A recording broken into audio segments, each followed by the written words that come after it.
Hi, everyone. You know when you look at a face, maybe in a classic painting or even just scrolling through your phone, and you think, wow, that's perfect. What is that? Is it just some artistic vibe, or is there actual science behind it? Well, welcome to Dentist's Coffee Time. Today, we're going to dive right into that fascinating space where art and anatomy collide. We're going to break down facial beauty, not like an artist, but with the measured eye of a clinician, to really get what makes a facial profile aesthetically pleasing. So, here's our game plan. First, we'll get into that big question. Is beauty just in the eye of the beholder, or can we actually measure it? Then, we'll look at the real-world tools that dentists and surgeons use to map out facial harmony. The main event is a really cool study comparing Japan and Korea that came up with some results you might not expect. After that, we'll connect the dots between how someone looks and what's going on with their dental health. And finally, we'll zoom out and ask if we're all slowly starting to agree on one definition of a beautiful face. All right, so let's jump in. For centuries, people have argued about this. Is beauty a totally personal thing, or are there some universal rules written into our anatomy? You had artists like Da Vinci trying to find mathematical perfection, but then you also have different cultures across time celebrating completely different looks. And you know, this isn't just a philosophical debate. For dentists and doctors today, finding that sweet spot between what's objectively balanced and what a patient personally loves, well, that's the entire goal. And that brings us to the core question. For specialists in fields like orthodontics, that's straightening teeth, or orthodontic surgery, which is all about correcting jaws, this is where the rubber meets the road. Finding a measurable answer is absolutely critical. I mean, think about it. Moving teeth, repositioning a jaw, you can't undo that. The goal isn't just a perfect bite. It's making sure that when the patient looks in the mirror, they see a harmony that they truly love. It's a huge responsibility. That's part science, part art. So when we look at a face from the side, a profile view, we could trace the whole thing. But for dental pros, we're really zeroing in on two specific spots. First, that little curve right under the nose, and second, the curve between the lower lip and the chin. So why those two? Well, because they're like a soft tissue curtain that reveals the hard tissue, the teeth and bones underneath. The position of your front teeth literally dictates the shape of your upper lip, and the way your lower teeth and jaw are set carves out that curve above your chin. They're like external clues to the whole setup inside. So how do we go from just a feeling of, yeah, that looks good, to something we can actually measure and use to plan a treatment? Well, that's where the Clinician's Toolkit comes in. We've got a set of lines and angles that help standardize everything. It lets us talk about aesthetics in a really precise way and set clear, tangible goals. So let's open up that kit and look at a couple of the most important tools. Okay, probably the most famous tool in the box is the Esthetic Line, or as everyone calls it, the E-line.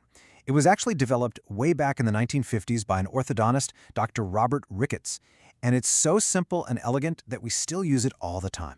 You literally just draw a straight line from the tip of the nose to the tip of the chin. That's it. Then you just look at where the lips are. Are they behind the line, touching it, in front of it? This one simple line gives you an incredible snapshot of the whole facial profile. Now here's where it gets really interesting. For a long time, we've known that the ideal E-line measurements are different for different ethnic groups.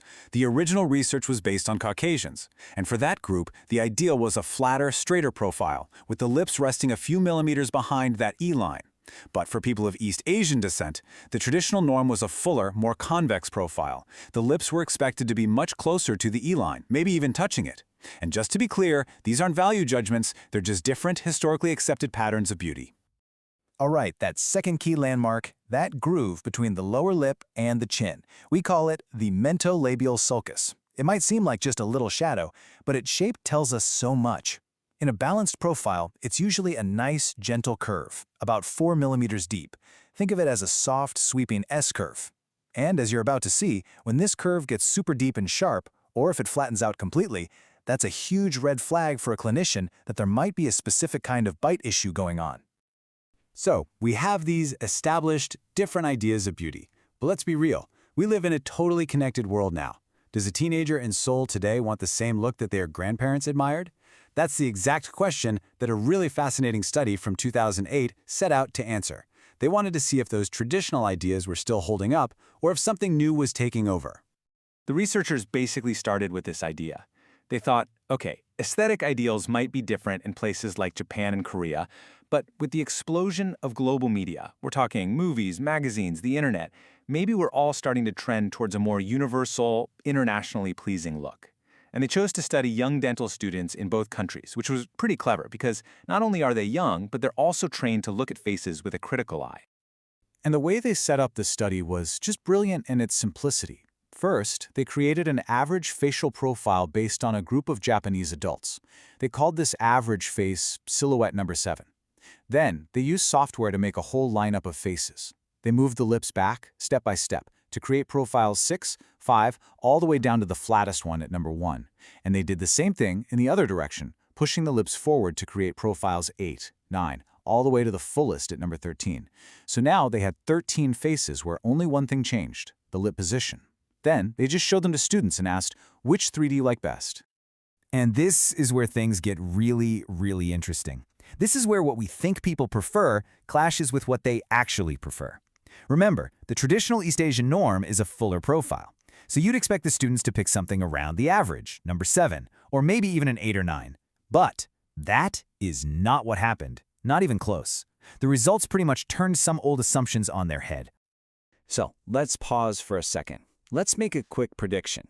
The actual, real-world average profile was number 7. The traditional ideal was for fuller lips. So what do you think? This younger generation chose? Did they stick with tradition or did they go for something totally different? And if they did, which way did they go? Fuller or flatter?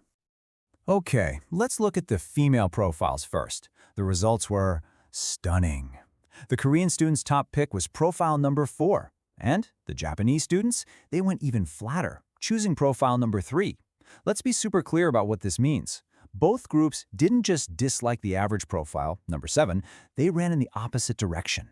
They showed a huge preference for profiles that were way more retruded or flatter than what's actually average for their population.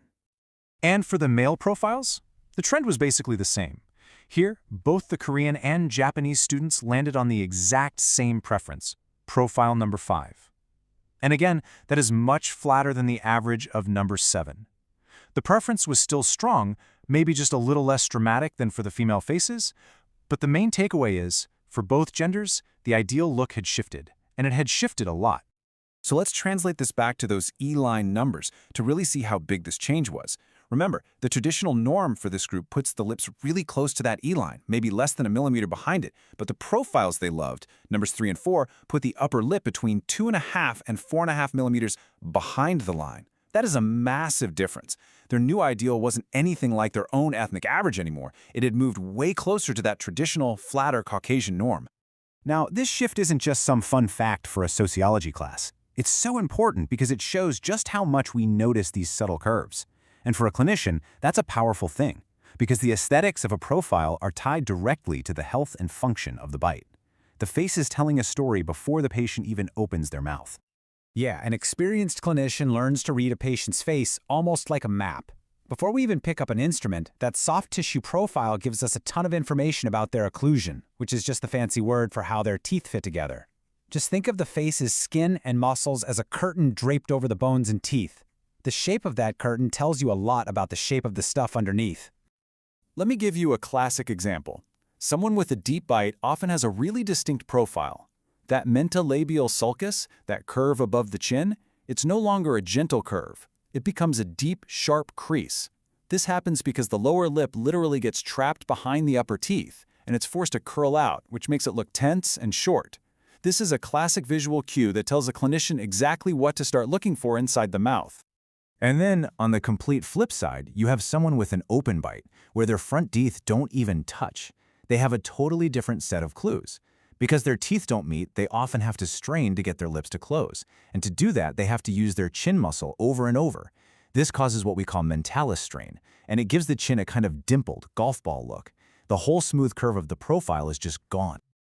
So, let's zoom back out from the clinic to the culture.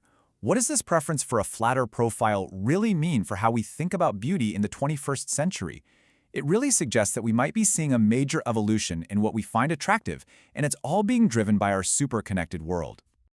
The authors of the paper themselves think this big shift is all about culture. I mean, in an age where someone in Tokyo, Seoul, and New York can all be watching the same Netflix shows and scrolling through the same social media feeds, it seems pretty likely that a more unified, globalized standard of beauty is starting to emerge. The looks that get celebrated in movies and ads are probably influencing what people everywhere find attractive. But, and this is probably the most important takeaway from their whole paper, the authors finish with a really powerful warning. Even with these trends, we have to fight the urge to treat every single patient with a cookie-cutter approach. The goal should never be to make everyone look the same. Real clinical skill is about creating a balance that respects a person's unique face, their background, and most importantly, what they themselves want to see. It has to be a partnership. And that brings us to our final question for you. In this age of Instagram filters and global media constantly pushing one type of ideal, what should the real goal of aesthetic treatment be? Should clinicians help people fit into a more universal standard of beauty? Or should the focus always be on individualizing treatment and celebrating the unique features that make someone who they are? There's a real tension there, and we would love to hear what you think about this in the comments below. Thank you for watching. This is Dentist Coffee Time. Bye-bye.